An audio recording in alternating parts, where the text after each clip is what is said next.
Hey there, thinkers! Welcome back to Critical Hit. My name is S, and today we're diving into an article released yesterday titled The Palace Coup at the Magic Kingdom. However, before we get started, if you are new here, hit that subscribe button, smash that like, and ring the bell to be notified for our next video.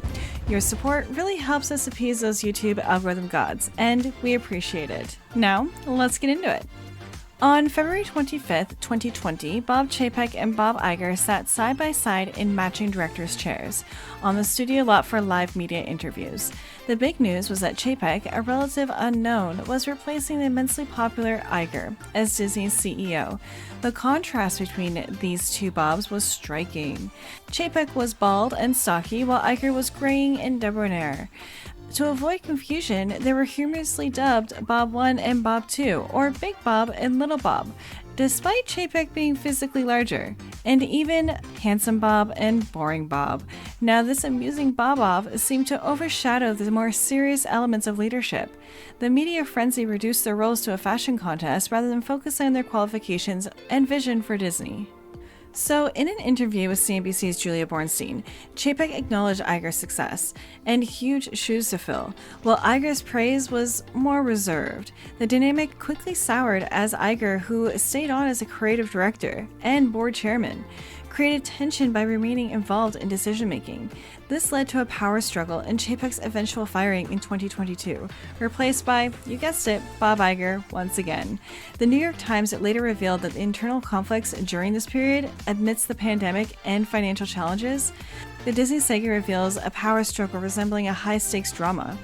Like Iger, who had initially planned to step down within 10 years, continuously extended his tenure. Meanwhile, Chapek, who started at Disney in 1993, was left in a frustrated game of musical chairs, often overshadowed by Iger's influence. The Snake Pit. Despite Disney's image being the happiest place on earth, its headquarters have been notoriously tumultuous, described as a snake pit by Mr. Chapek's former chief of staff. Mr. Iger's rise came after the struggle between Michael Eisner and Roy E. Disney. Iger, who vowed not to mimic Eisner and promised a limited tenure, later appointed Tom Staggs as COO, but became dissatisfied with him, leading to Staggs' departure. Chapek, who joined Disney in 1993 and later managed significant investments in theme parks, was a loyal but less charismatic figure. Iger advised him to improve his interpersonal skills and meet with Disney's directors, but Chapek canceled these plans after Iger's contract was extended following Disney's acquisition of 21st Century Fox. So, is there life after Disney? Being a Disney CEO comes with prestige, including access to a luxurious lifestyle and high-profile social circles. Like Iger, who managed Marvel, Pixar, and ESPN, enjoyed considerable wealth and fame. Now, despite this, he found some aspects of the role, like earning presentations, less appealing. Like Iger's dissatisfaction with his pay compared to other executives and the desire to shift responsibilities to Chapek while retaining creative control influenced the timing of the leadership transition, which coincided with the onset of the pandemic. Disney's spokesperson denies the pandemic's impact on the timing, but the rapid changes in leadership certainly raise questions. Now, don't step on his toes. When Mr. Chapek was promoted to CEO, Ms. Arnold assured him of the board's unanimous support, but warned him to avoid conflict with Mr. Iger, who remained as executive chairman and chief creative officer. This arrangement meant Chapek wouldn't join the board and would report directly to Iger. Like some executives were surprised by Chapek's lack of experience in key areas, but Iger was confident in his potential, despite acknowledging Chapek's limitations. The board hesitated, but eventually agreed to the dual role, hastened by the emerging coronavirus concerns impacting Disney's operations. Although there was some disagreement, Iger's insistence drove the change. A last-minute hitch. Just before the announcement, Disney's general counsel revealed that Chapek had to report to the board, not Iger directly. Iger, seeking to retain control, refused, a compromise that was quickly devised where Chapek would report to both the board and Iger. Although the board didn't approve of this new arrangement, Iger pushed forward with the announcement. Chapek, unaware of the change, was frustrated by Iger's one-sided decisions and felt marginalized, especially as Iger made major decisions like keeping Disneyland open during COVID. Iger's lapdog. Chapek's formal debut as CEO was marred by Iger's decisions on a flight and subsequent executive decisions that excluded Chapek. Iger's handling of the COVID situation led to Chapek feeling sidelined and diminished. Chapek's public speaking debut was overshadowed by Iger's antics, and Chapek began feeling like Iger's lapdog, especially as Iger continued to make significant decisions without Chapek's input. He's killing me. Now, despite Chapek's frustration, he and Iger maintained some level of cooperation. However, Iger's dissatisfaction with Chapek as his successor led to a New York Times column hinting at Chapek's potential removal. This upset Chapek, leading to a heated argument with Iger. The board's subsequent decision to appoint Chapek to the board and support his leadership was seen as a necessary move amidst rising tensions and conflicting views. This too shall pass. At 6 a.m. on Monday, Disney's chief HR officer, Jane Parker, informed the board members about Mr. Chapek's fury. Chapek, feeling increasingly undermined by Bob Iger, called lead independent director Miss Arnold to express his frustrations. Despite having tried to avoid addressing the feud during the pandemic, Arnold, surprised by Chapek's intense reaction, advised him to calm down and reassured him this too shall pass.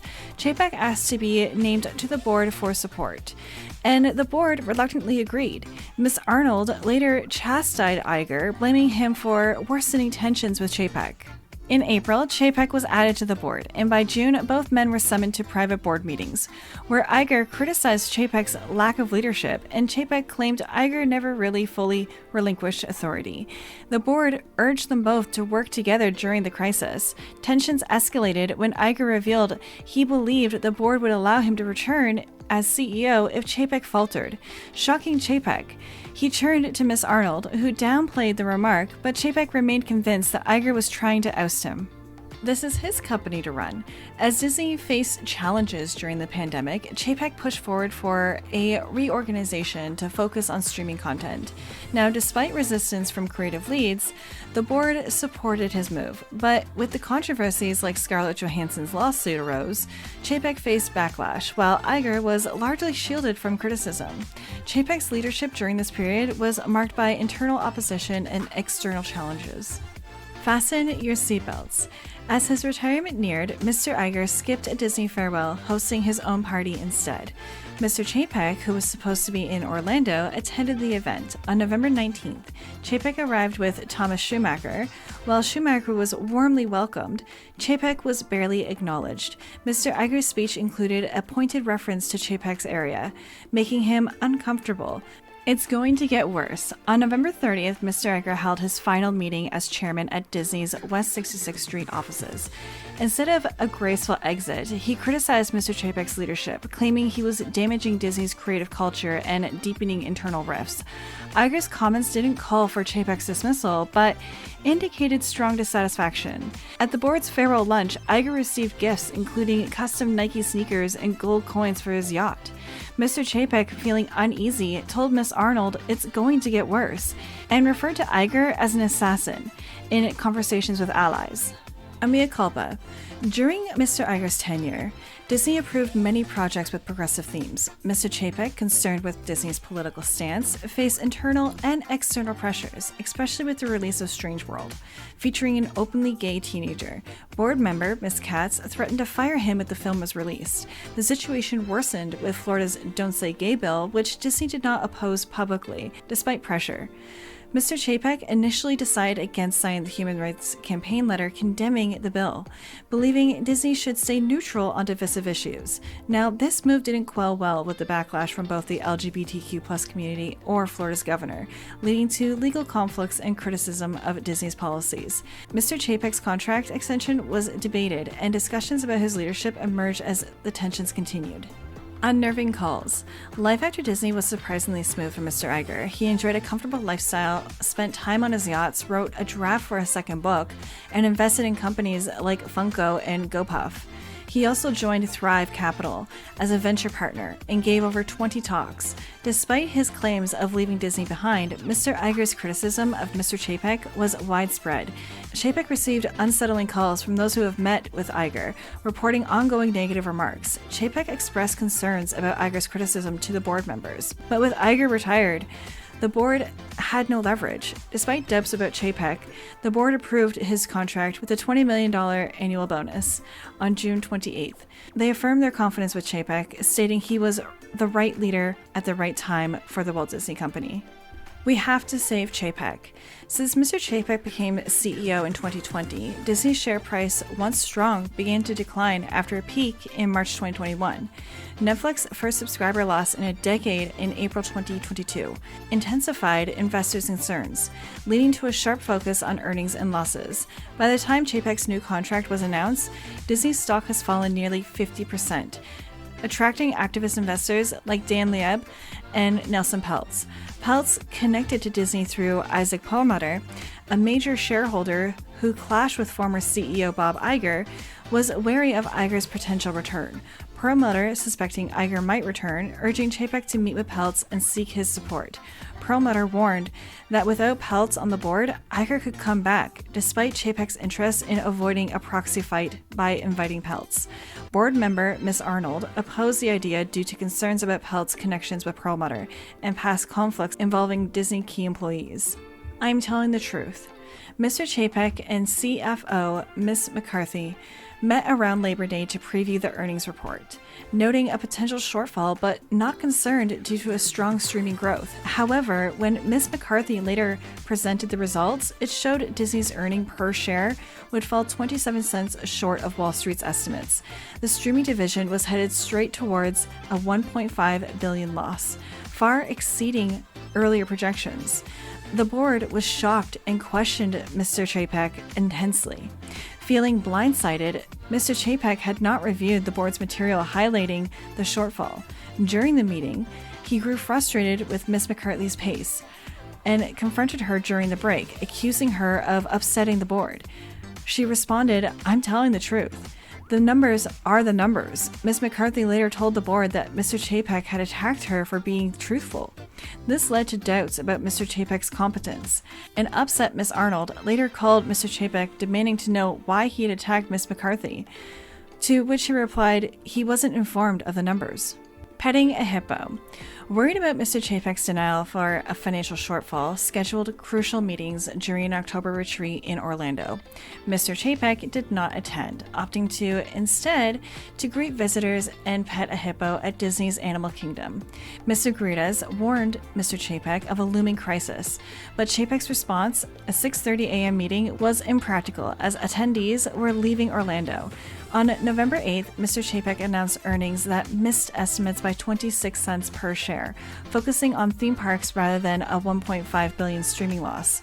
CNBC's Jim Cramer called it one of the most disappointing quarters ever, and Disney stock fell 13% within 24 hours. With Disney stock plummeting and internal conflicts rising, Mr. Guritas told Ms. Arnold that Mr. Chapek lacked the necessary leadership skills, suggesting that Mr. Iger was the solution.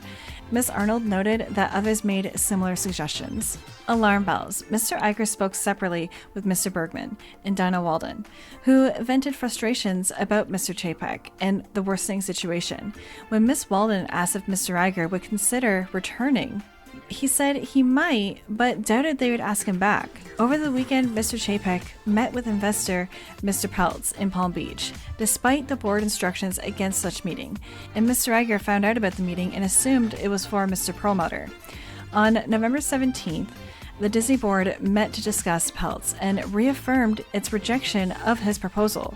Ms. Arnold then ordered Mr. Chapek to cease all contact with Peltz, highlighting Mr. Chapek's concerns about his standing. Mr. Chapek missed 2 Disney premieres amidst rising pressures. On Friday, Ms. Walden canceled a meeting with Mr. Iger, who speculated about his return to Disney. Ms. Arnold called Mr. Iger, apologized, and asked if he would come back. He agreed with conditions, immediately announced a 2-year term, and serving without pay. Ms. Arnold said she would follow up. That evening, the board unanimously decided to terminate Mr. Chapek. Miss Arnold informed him abruptly, stating, "Effective immediately, you're out," citing lost confidence. Finally, Iger's last extension. After Bob Chapek's departure, Bob Iger swiftly reversed Chapek's changes, removing key features and abolishing DM-ED. Iger faced significant challenges, including a strike, a proxy fight, and poor film performance, which contributed to a 55% drop in Disney stock from March 2021. Iger earned approximately $31.6 million last year, while Chapek received over $20 million in severance, but chose not to pursue legal action against Iger despite advice. Under Iger, morale and stability at Disney improved, with successful Marvel and Pixar releases and profitable streaming services. However, the board's handling of the transition was criticized as a failed succession due to poor planning and unresolved conflicts between Iger and Chapek. Iger's contract has been extended until late 2026, with no further extensions planned. It's really frustrating how Bob Iger came back and quickly dismantled everything Bob Chapek had done. Iger faced a lot of challenges, like strikes and disappointing film performance, which led to a huge drop in Disney stock. Chapek got a big severance but decided not to sue Iger, even though he had a strong legal case. Even though Iger's managed to stabilize things and get some successful films and profitable streaming services, I'm still not a fan of him. The way the board handled the transition was a total mess, poor planning and unresolved conflicts between Iger and Chapek. Now Iger's contract is extended until late 2026, and he says he won't take any more extensions, which is just typical. However, those are my thoughts on the Palace Coup at the Magic Kingdom. Let me know your thoughts in the comments below. And hey, before you go, subscribe to our channel, smash that like button, and ring the bell to be notified for our next video. As always, this is Est, and I'm signing off now, so I'll see you in the next one. Toodles!